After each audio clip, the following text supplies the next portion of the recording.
I was on a tour, adventure of a lifetime, and ended up volunteering at a school and orphanage. And I guess one thing led to another, but it was life-changing, and I couldn't leave. I really couldn't. They're just sweet, beautiful children who want for nothing but really do need so much. And I couldn't come home to having all of that and not try to share.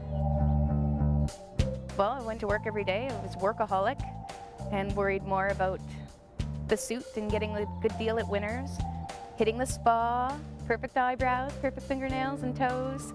Had a dream shoe collection. It went to supporting my next plane ticket back. Sold it all on Kijiji. It was a good life. The kids are beautiful, and I get so much more from them than what I could ever give.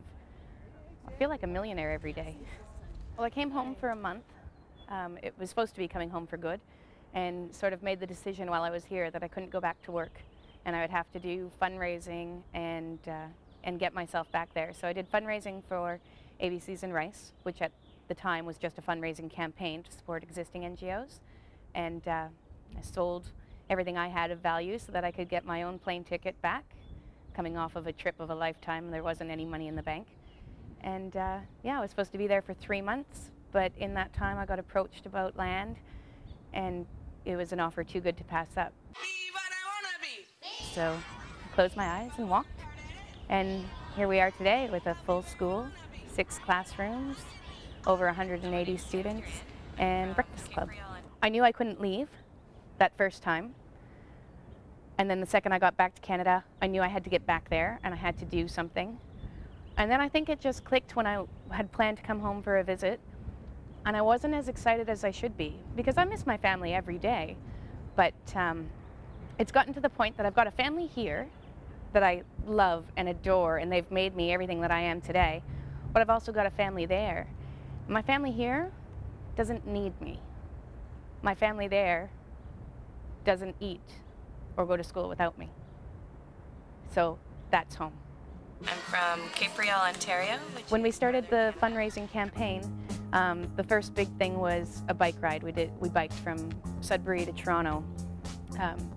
And I needed something catchy. I couldn't say, this bike ride is to support some crazy lady who wants to raise money to... I needed something catchy. So my mom said, well, what's it about? What's your main focus? I said, food and education. So she said, okay, what about rice and ABCs? I said, you know what? ABCs and rice. And it stuck. And we named the school after it. We give them an education.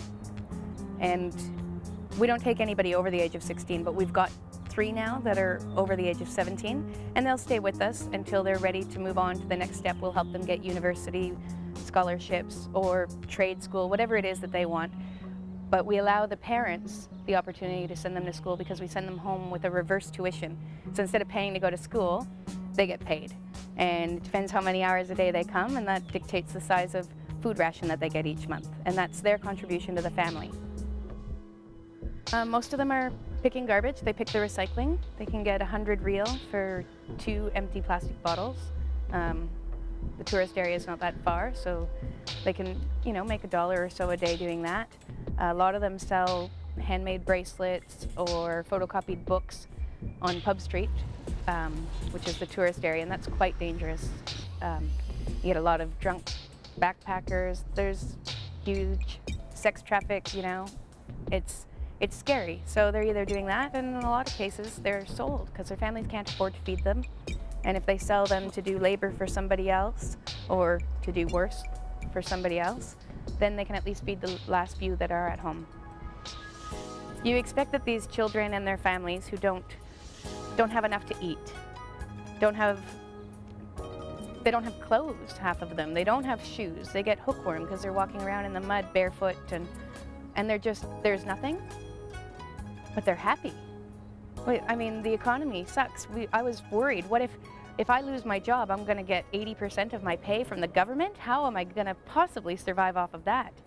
And then I see these families living off of $1, sometimes less a day, and they're offering me food. They're asking me if I want to come in, if I need something. You know, the kids bring in Christmas time. They don't celebrate Christmas. It's a Buddhist country, so Christmas isn't a holiday for them, but they know it's a big one for me. And I got like these little handmade baskets made out of like weeds, basically, with rusted out crystal plastic keychains. But this is the child's prize, you know, that's their treasure. And I got so many of these little treasures. You know, how can you turn your back on shopping at Walmart one day and then be so thrilled to have a rusted out piece of trash the next? I don't know, but they're beautiful and they deserve everything that everybody else gets. Hugs and the kisses, seeing the light in their eyes, seeing the changes. You know, looking back at pictures from even 3 months before will bring tears to my eyes, and knowing that there's still much further to go. Right now we're in the middle of building a farm and increasing some of our programs. We're trying to get all the kids on Breakfast Club because they all need it. And then once the farm is adding sustainability to the project and the teachers are taking on a stronger role, like a managerial position, they're all still students too, so it's tough. But hopefully in the next year and a half, it'll be running smoothly without my being there every day, and we'll go more remote Cambodia and set up another one. We'll start with another bamboo hut.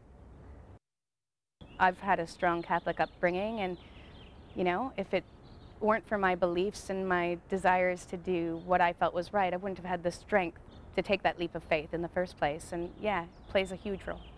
These kids are gonna be they're gonna be anything they want to be. You can't turn your back.